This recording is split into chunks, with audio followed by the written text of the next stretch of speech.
तो हम लोग चलो आज का लेक्चर शुरू करते हैं। हम लोग जैसा कि तुम देखे होगे कि एक हम लोग चैप्टर पढ़े थे linear differential equation with constant coefficient, तुम लोग को याद होगा, जिसमें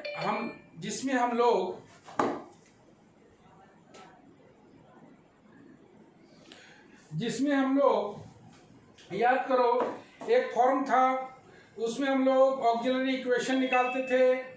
इसके बाद इसका सॉल्यूशन निकालने के लिए दो पार्ट में सॉल्यूशन होता था। एक होता था CF, दूसरा होता था PI। CF मतलब कॉम्प्लीमेंट्री फंक्शन, PI मतलब पर्टिकुलर इंटीग्रल। बहुत डीप में हम लोग इसको पढ़े हैं।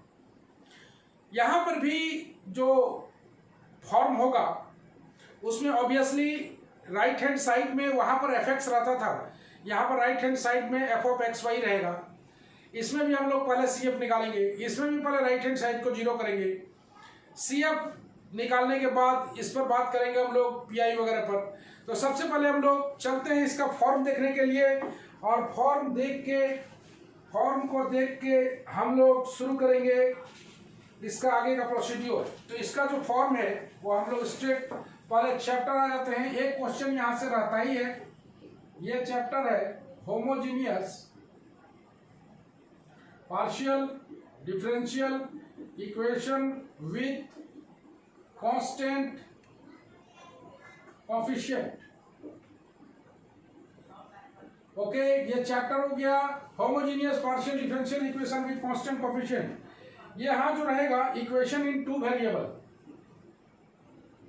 Equation in differential equation in two variable में रहेगा। वहां पर वन वेरिएबल में होता था, यहाँ पर टू वेरिएबल में होगा।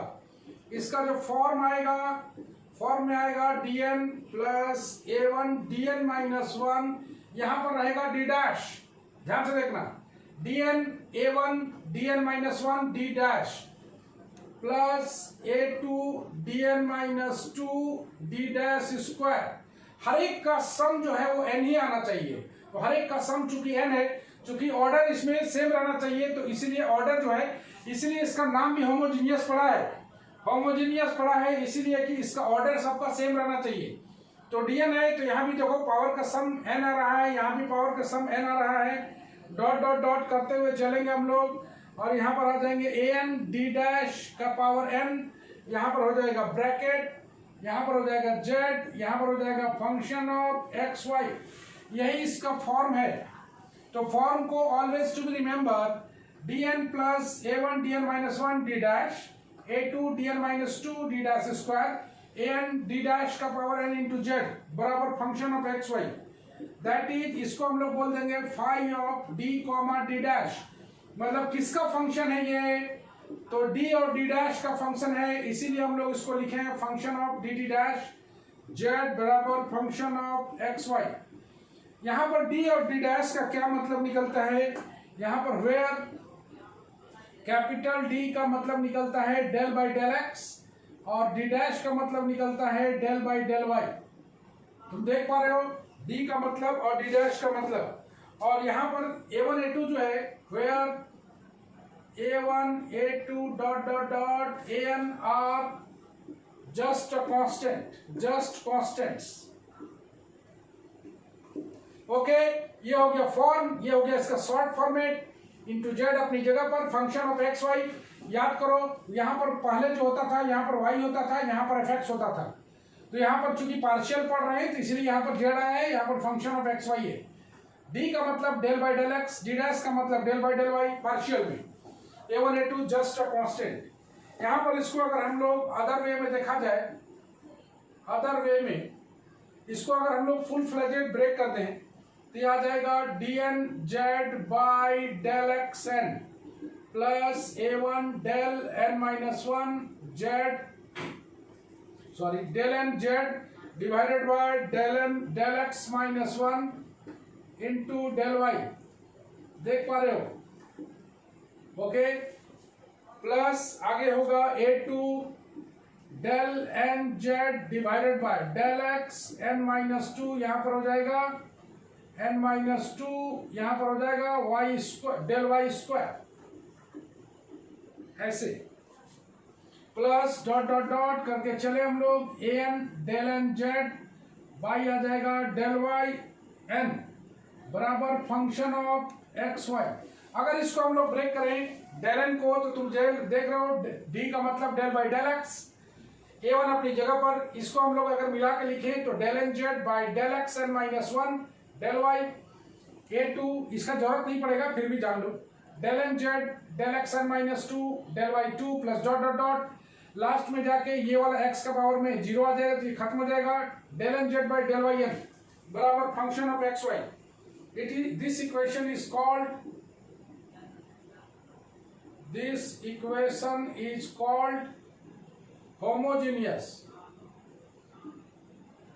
homogeneous since all the derivatives are of the same order, जितना भी डेरिवेटिव है सब सेम ऑर्डर का है, and it is called linear चूंकि सबका डिग्री सेम है, all are of first degree, जितना भी है सबका डिग्री 1 है, तुम देख रहे हो सबका पावर का 1 है, तो लीनियर इसीलिए कहते हैं कि इसका डिग्री 1 है, और होमोजीनियस इसीलिए कहते हैं कि सारे डेरिवेटिव्स का ऑर्डर जो है वो सेम है। ओके, और अगर सेम ना हो तो हम लोग इसको नॉन होमोजीनियस बोलते हैं, उसको तुम लोगों को पढ़ना नहीं है। यहाँ पर सिलेबस में सिर्फ होमोजीनियस के बारे में बात किया है, नॉन होमोजीनियस पर बात नहीं हुआ है, तो हम लोग सिर्फ होमोजीनियस पर बात कर रहे हैं। Okay, solution of the given partial differential equation contains two steps, या PD solution of given PD contains two parts,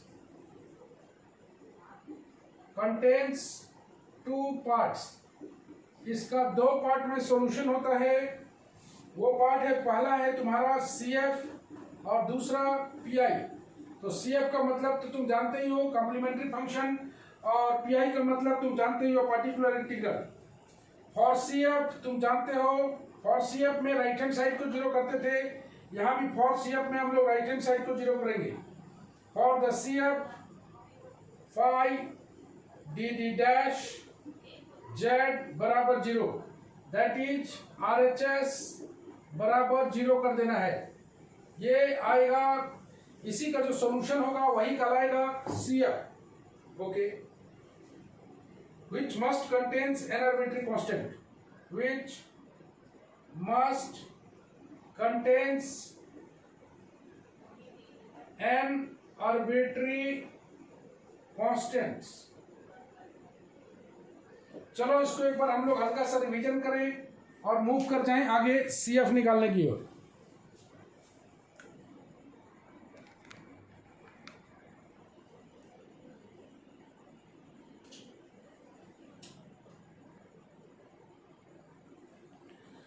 okay, any problem बोलो, कोई प्रॉब्लम है ऋतु?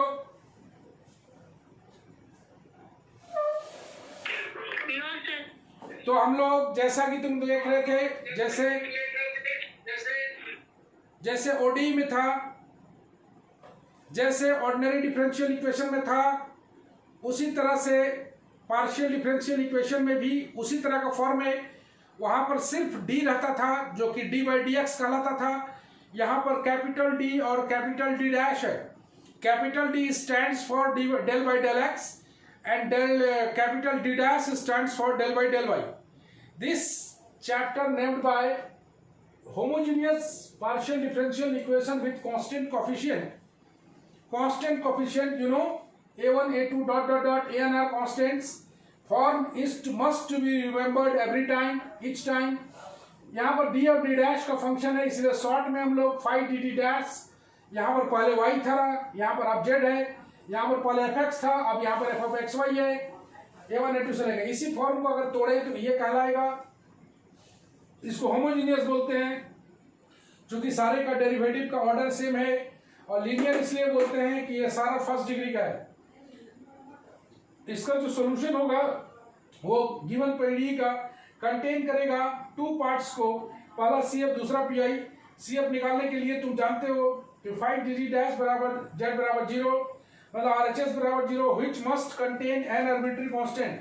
ये हो गया हम लोग का थोड़ा सा थ्योरी पार्ट। हम लोग चलेंगे थोड़ा सा इसका, फिर हम लोग इसका वर्किंग रूल भी देखेंगे एक बार में। हम लोग मूव करते हैं आगे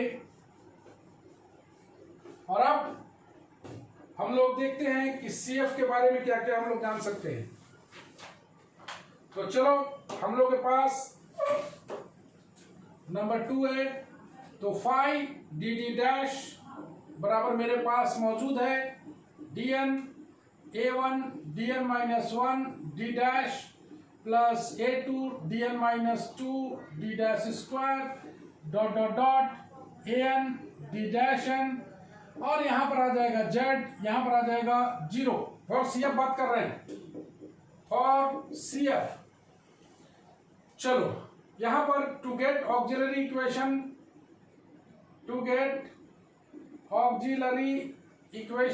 ऑक्सिलरी इक्वेशन निकालने के लिए बड़ा सिंपल सा फंडा है। टेक D बराबर हम लोग M लेते हैं और D डैश बराबर 1 लेते हैं, D बराबर M और D डैश बराबर 1 लेते हैं, तो मेरे को मिल जाएगा इसका ऑक्सिलरी इक्वेशन जो आएगा AE वो आ जाएगा M का पावर N, A1 M का power N minus 1, A2 M का power N minus 2 plus dot dot dot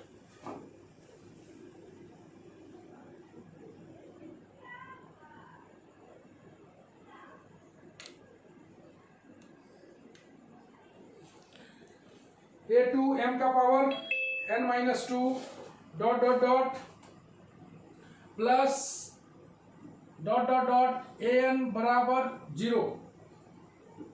यही कहलाएगा इसका ऑक्सिलरी इक्वेशन।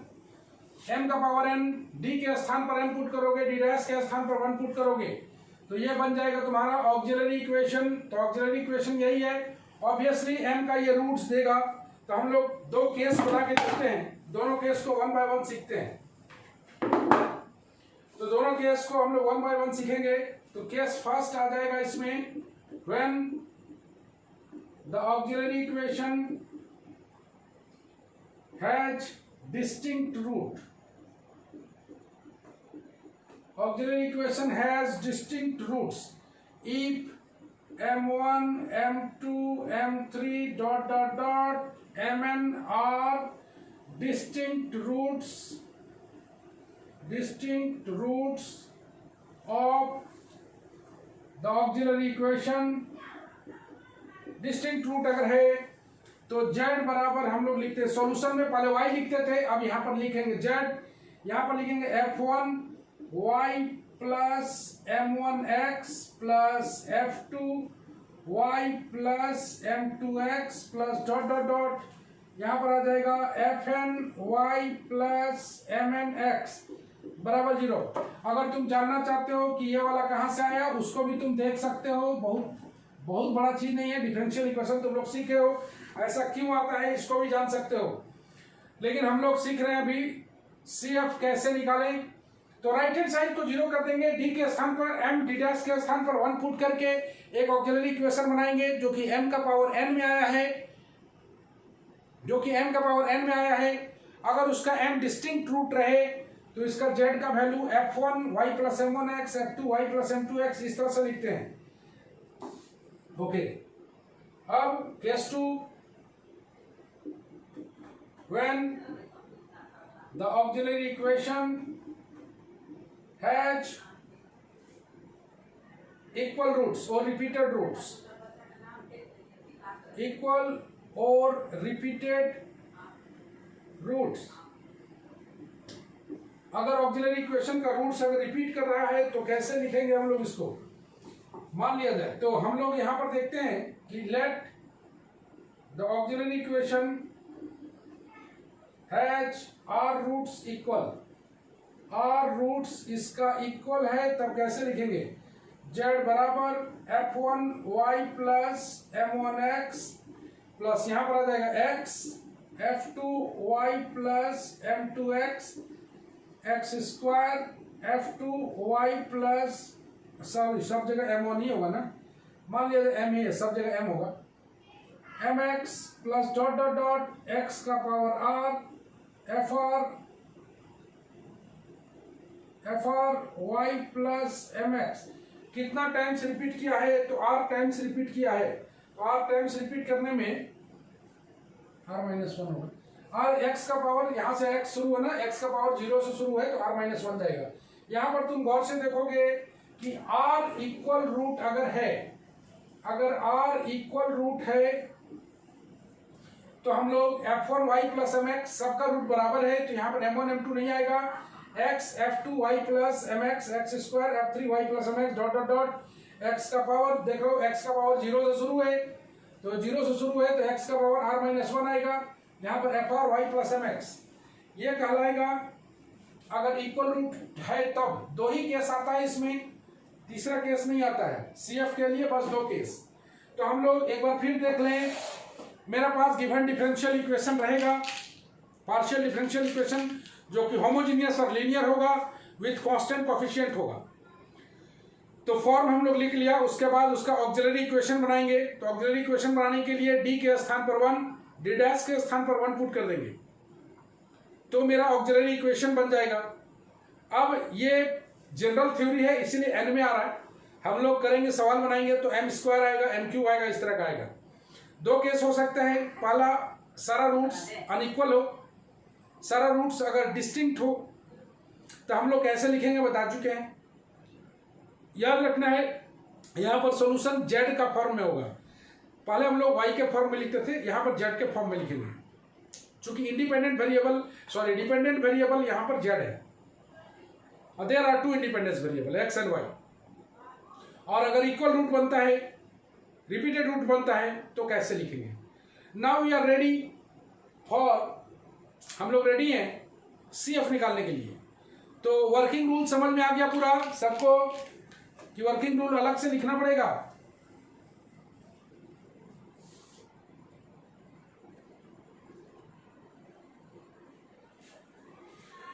तो मेरे को मिल गया है ये सारा चीज, हम लोग मूव करेंगे आगे।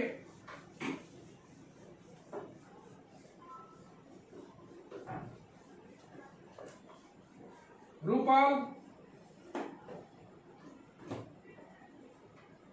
Rupal, yes sir. तुम बताओ, थोड़ा सा हल्का सा एक नोटेशन थोड़ा सा देख रहे हैं, समझ में तो आ ही गया होगा पूरा।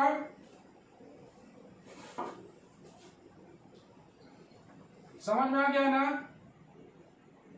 Yes sir. एक छोटा सा हम लोग नोटेशन की बात करें, नोटेशन का, तो हम लोग एक तो देख चुके हैं, del z by del x को हम लोग क्या बोलते हैं, हम लोग P, याद होगा। Del z by del y को हम लोग क्या बोलते हैं, Q, याद आ रहा होगा। बताओ del two z by del x two को क्या बोलते हैं हम लोग, पी क्यू के बाद R। Del two z by del x del y को क्या बोलते हैं हम लोग, R के बाद S। और del two z by del y two को हम लोग बोल देते हैं T, याद होगा। ये नोटेशन तुम लोग को याद होना चाहिए। अब जो पहला सवाल आ रहा है CF के लिए, for CF, problem based on CF देख रहे हैं। पहला सवाल सॉल्व लिखा हुआ है, 2r plus 5s plus 2t बराबर 0। तो राइट हैंड साइड 0 है, मतलब सिर्फ CF निकालना है, तो r की जगह हम लोग पुट कर दें, कितना पुट कर दें,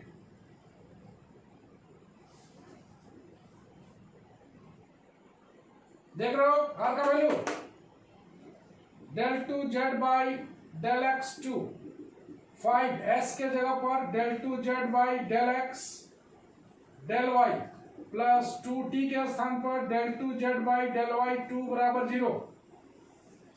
तो आगे देखो, इसको हम लोग क्या लिख देंगे, जल्दी बोलो, del two z by del x two को क्या लिखेंगे, याद नहीं आ रहा है,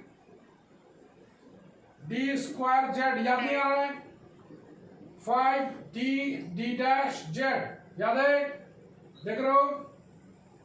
और plus 2d dash square Z बराबर 0। ऐसे पहले बताए थे कि d stands for del by del x और d dash stand for del by del y. तो ये आ जाएगा 2d square 5dd dash plus 2d dash square into z बराबर 0। ओके है, देखो तो इट्स ऑक्सिलरी इक्वेशन। चलो राखी इसका ऑक्सिलरी इक्वेशन बोलो। सर d के जगह पे m पुट करेंगे और d डैश के जगह पे 1। तो 5m प्लस 2 बराबर 0। जैसा कि तुम जान रहे हो d के स्थान पर m और d डैश के स्थान पर 1 पुट करके हम लोग ऑक्सिलरी इक्वेशन निकाल लिया गया। क्या इसको हम लोग सॉल्व नहीं कर पाएंगे? 2m स्क्वायर प्लस कितना है 4। कैसे सॉल्व होगा? ये फैक्टरेबल है।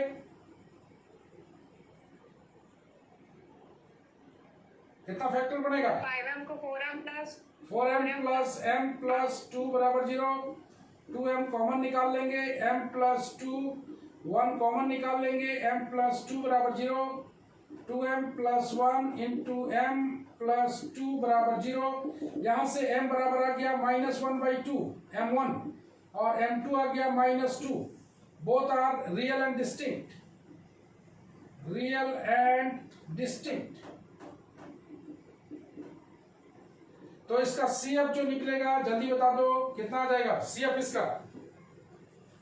Z बराबर, याद रखना y मत लिखना, Z बराबर function of y plus m1x होता है -1/2 into x.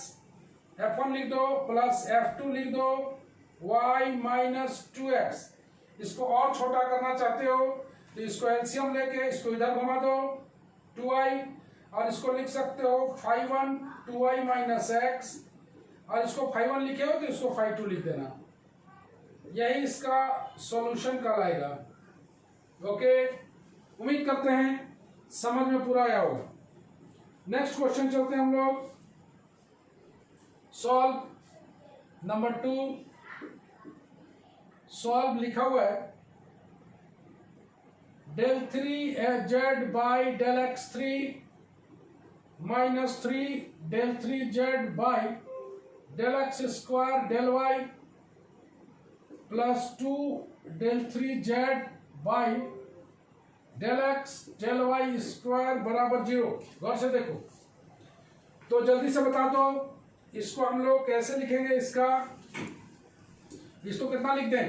d cube minus 3d square d dash plus 2d into z बराबर 0। इसका हम लोग ऑक्सिलरी इक्वेशन बना दें।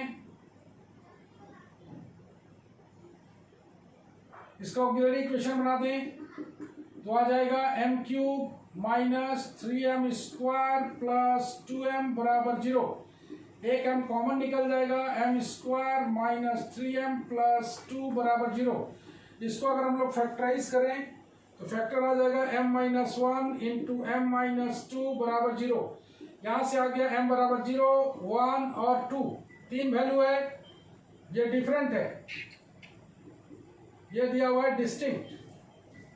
तो इसका हम लोग CF निकालेंगे तो z बराबर कितना आ जाएगा f1y समझ में आ रहा है? x इसमें m का वैल्यू 0 है, f2 ये आ जाएगा y plus x plus f3 y plus 2x। यही इसका कहलाएगा CF, complementary function. Any problem in that?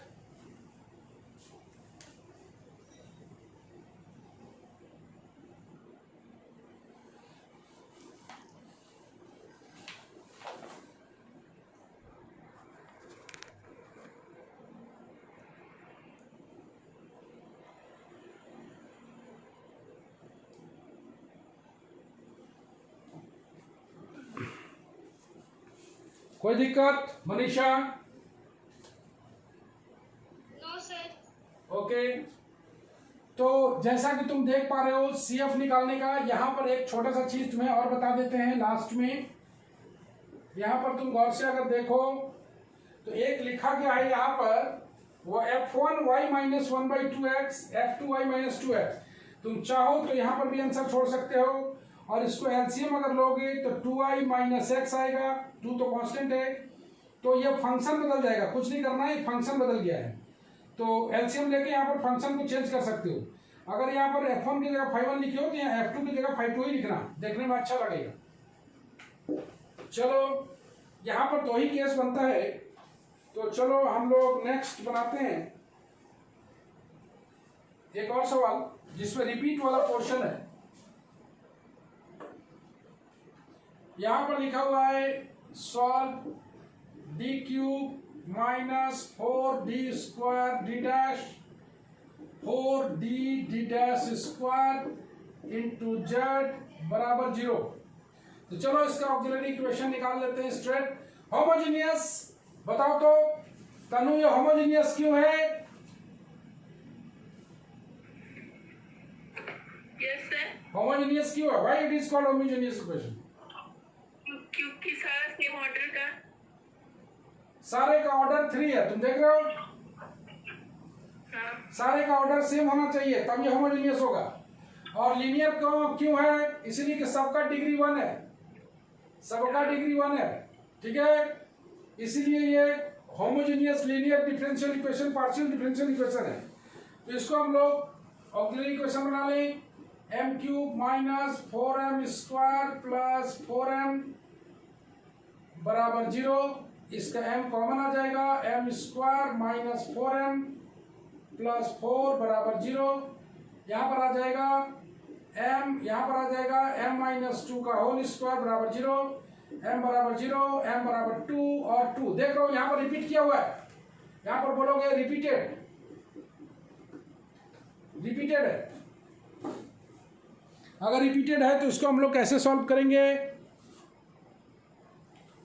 बोलो इसका z बराबर कितना हो जाएगा? पहला तो हो जाएगा 5i, no problem, non repeated वाला देख रहे हो, लीनियर डिस्टिंक्ट वाला हो गया, प्लस यहां पर लिखेंगे f1y प्लस 2x हो गया, प्लस यहां पर x से गुना हो जाएगा f2y प्लस 2x, ये तो सेम रहेगा, यही इसका क्या कहलाएगा ये। तो इसका चूंकि CF जरूरत पड़ता रहेगा हमें आगे चल के भी, तो CF पर कुछ सवाल हम दे देते हैं, इसको बनाना है होमवर्क में। CF का कुछ क्वेश्चंस यह रहा है, D cube minus 3d² d dash plus 2d d dash square into z बराबर 0। First number D cube minus 3d² d dash 2d d dash square Z बराबर 0। नेक्स्ट आ जा रहा है 4d² 12d d dash minus 9d dash square Z बराबर 0। 4d² 12d d dash minus 9d dash square Z बराबर 0। तीसरा में आ रहा है r plus s r plus t plus 2s बराबर 0।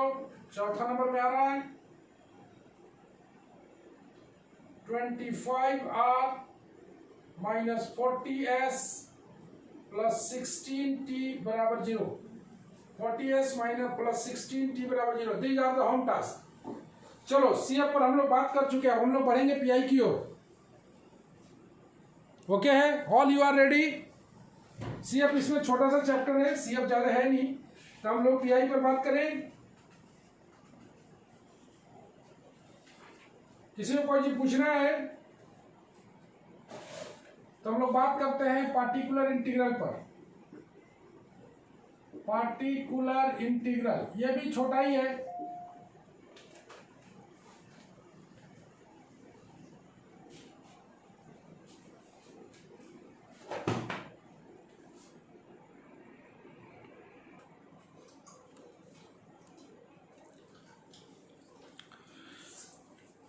चलो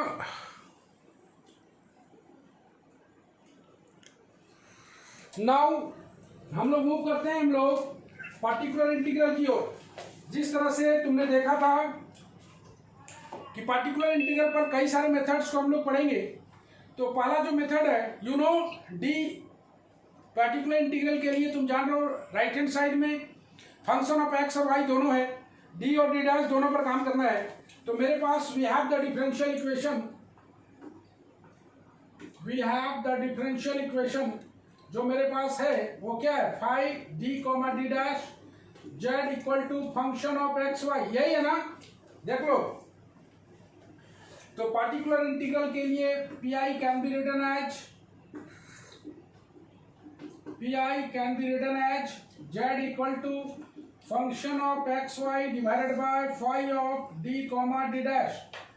समझ रहे होगे तुम, यही तुम्हारा पी देगा, इसी को सॉल्व करना है।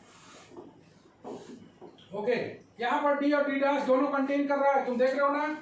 और एक बात अच्छी तरह जान लो कि डी स्टैंड्स कर रहा है डी बाई डी एक्स के लिए, ओके, और डी डैश स्टैंड्स कर रहा है, तुम जान रहे हो कि डी बाई डी वाई के लिए। ऑब्वियसली पार्शियल में ही आता है, लेकिन जब इंटीग्रेट करेंगे तो ऑर्डिनरी में ही करते हैं हम लोग। और वन बाई डी अगर आता है तो इंटीग्रल करना है विथ रिस्पेक्ट टू एक्स, और वन बाई डी डैश करना है तो इंटीग्रल करना है with respect to y. Okay, D square रहता तो double integral, D dash square रहता तो double integral with respect to y. ये वन बाई डी का मतलब, ये वन बाई डी डैश का मतलब, ऊपर में डी रहे तो ऐसे, ऊपर में डी डैश रहे तो ऐसे। तो इसको हम लोग कैसे सॉल्व करेंगे, इस पर हम लोग मूव करते हैं आगे।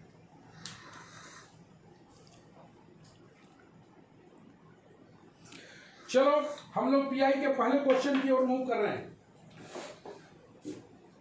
बहुत जल्द हम लोग डायनामिक्स शुरू करेंगे। ये आखिरी चैप्टर है पीडी का, तुम लोग सिलेबस मैच कर लेना कि सारा सिलेबस कवर हो गया कि नहीं, देख लेना।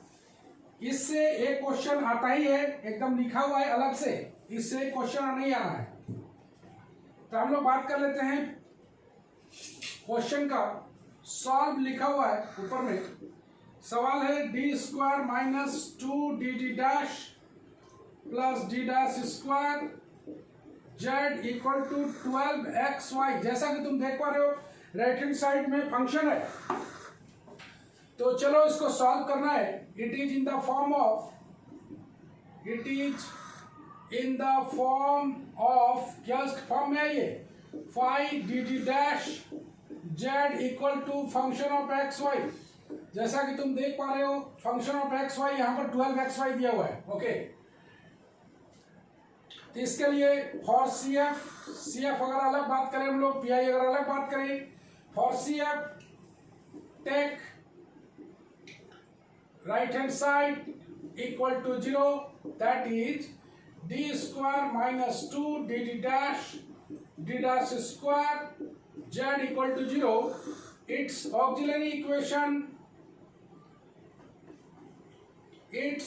auxiliary equation m square minus 2m plus 1 बराबर 0. ओके, तो तुम देख पा रहे हो, you can see it is the perfect square, m minus 1 का whole square equal to 0, m बराबर 1 दैट इज रिपीटेड रूट्स। रितो टेल मी इट्स CF बताओ। z equals to f1। CF यहाँ पर बोलेंगे, z नहीं बोलेंगे, क्योंकि z फाइनल सॉल्यूशन में बोलेंगे। बोलो तो f1 y plus 1x, y plus x plus x f2 y plus x। Absolutely right. That completes the CF portion. Now we proceed into the next portion, that is particular integral.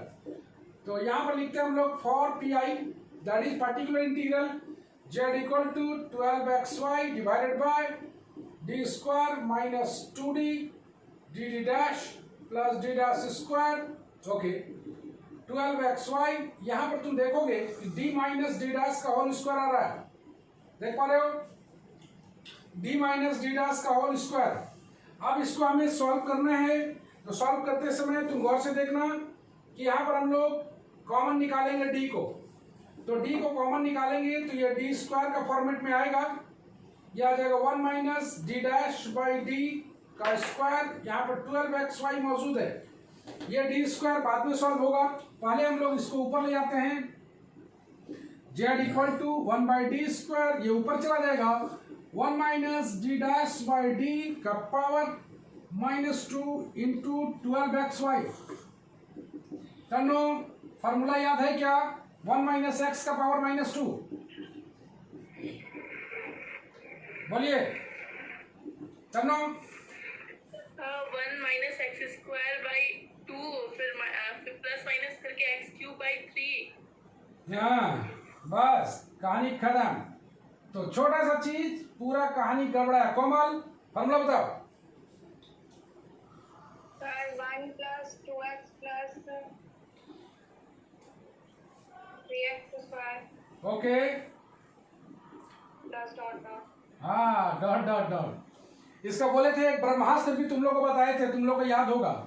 1 plus x का power n, कभी गलती नहीं करना। 1 plus n x 1 plus n x plus n into n minus 1 by 2 factorial 2 x square x square plus n into n minus 1 n minus 2 by factorial 3। ब्रह्मास्त्र है Tanu. x के जगह minus x, N के जगह -2 डालो, आ जाएगा। लेकिन गड़बड़ी मत करना, ठीक है? याद करो, इसको हम बोले थे ब्रह्मास्त्र है, बोले थे ना। तो चलो इसको ब्रेक कर लेते हैं। 1 plus 2 D dash by D, okay, 3 D dash square by कितना आ जाएगा? 3x स्क्वायर है, डी स्क्वायर इतना काफी है।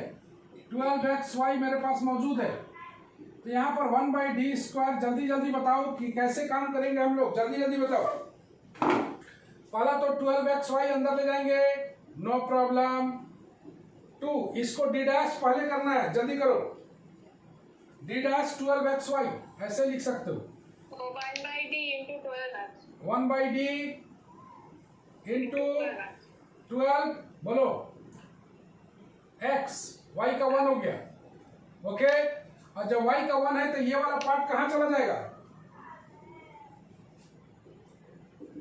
0 आ जाएगा। नेक्स्ट पार्ट देख लो, यस सर। एक बार और देख लो। 12xy अंदर आया, 2 अपनी जगह पर। पहले बोलता है इसको आप डी डैश लगाइए। यहां पर एक गलत हो गया, क्या 12 भी लगेगा ना? 2 इंटू 12, अच्छा 12 तो हो गया, ठीक। 2 इंटू वाई का हो गया 12, तो अपनी जगह पर है 12x, बाहर निकल गया, y का हो गया 1। और यहाँ डी डैश है, तो डी डैश अगर 1 है तो डी डैश स्क्वायर तो 0 ही होगा।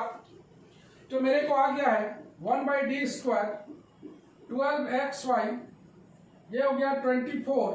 x को इंटीग्रेट करेंगे एक्स स्क्वायर बाई 2, देखो तो ठीक है। 1 बाई डी है तो 1 बाई डी को इंटीग्रेट करोगे कितना आएगा? तो चलो इसका बाद थोड़ा सा आगे बना लेते हैं हम लोग। ये आ गया है 12xy प्लस 24 एक्स स्क्वायर, काट लेंगे इसको हम लोग।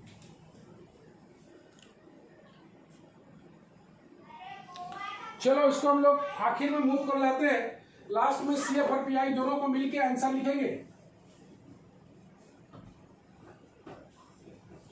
तो ये एक खास चीज हम लोग पढ़ रहे हैं। चलो बताओ जी, आखिरी में कितना होगा? z बराबर 1 बाई डी स्क्वायर, यहां पर आया हुआ है 12xy 12x स्क्वायर। जरा सा बोलोगे, इसको 2 बार इंटीग्रेट करना है लेकिन विथ रिस्पेक्ट टू x। तो 12y तो बाहर आ जाएगा, x को 2 बार इंटीग्रेट करोगे। एक बार करोगे तो x स्क्वायर बाई 2, दूसरे को करोगे, देखो x को 2 बार इंटीग्रेट करना है, x स्क्वायर बाई 2, और दूसरा बार में करोगे तो x cube by 6, x cube by 6। 12 बाहर है, x स्क्वायर को 2 बार करोगे तो कितना आएगा? x क्यूब बाई 3 और x 4 बाई 12 ऐसे आएगा। तो x 4 बाई 12 ये काट दोगे, फाइनल आंसर आ गया x 4 plus 2y x cube, x 4 plus 2y x cube, ठीक है। फाइनली z इक्वल टू, यहां पर हम लोग पी आई पर बात करें, ज्यादा बढ़िया है। तो z equal to C F plus P I. जरा सा सी एफ बोलोगे, कितना आया था ऋतु? सी एफ आया था f1 y plus x plus x f2 y plus x। ये हो गया सी एफ, और पी आई मेरे को है x का power 4 plus 2y x cube. यही तुम्हारा फाइनल सॉल्यूशन है। कैसा लगा बाबू लोग बताओ? अच्छा प्रियंका,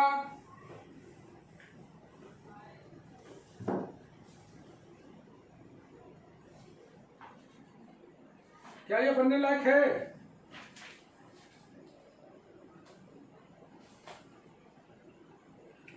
एक क्वेश्चन तुम लोग को दे रहे हैं, इसको तुम लोग बनाना होमवर्क में।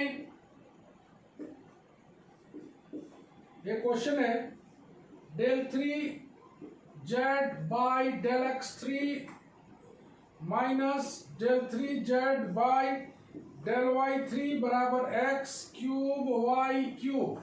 देख पा रहे हो? तो इसका CF और PI दोनों निकालना है।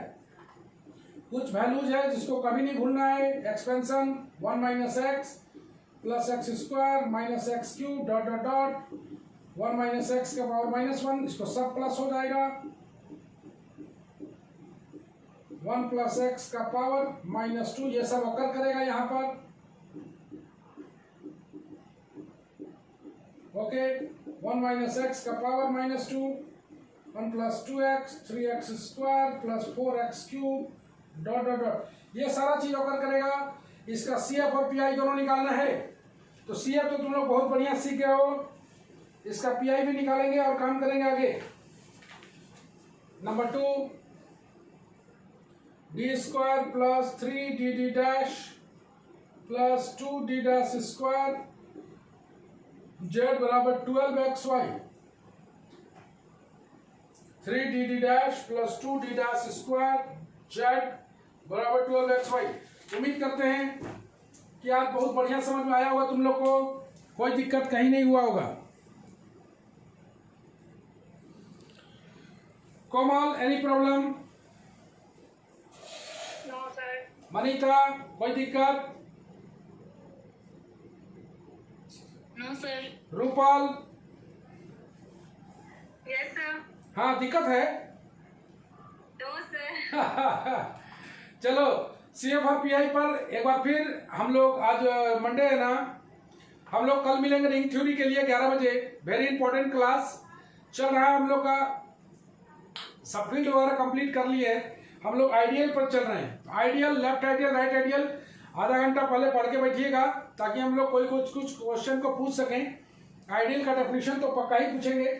तो आइडियल पर बहुत सारा काम आगे करना है, तो आइडियल को कंसेप्ट पूरा क्लियर रहना चाहिए। इसका क्लास फिर एक बार हम लोग मिलेंगे, नेक्स्ट क्लास जब भी हो इसका। इसके बाद हम लोग इस चैप्टर को फिनिश करेंगे और डायनेमिक्स बहुत जल्द शुरुआत करेंगे। आज के लिए बस इतना ही। सबको bye bye and good night.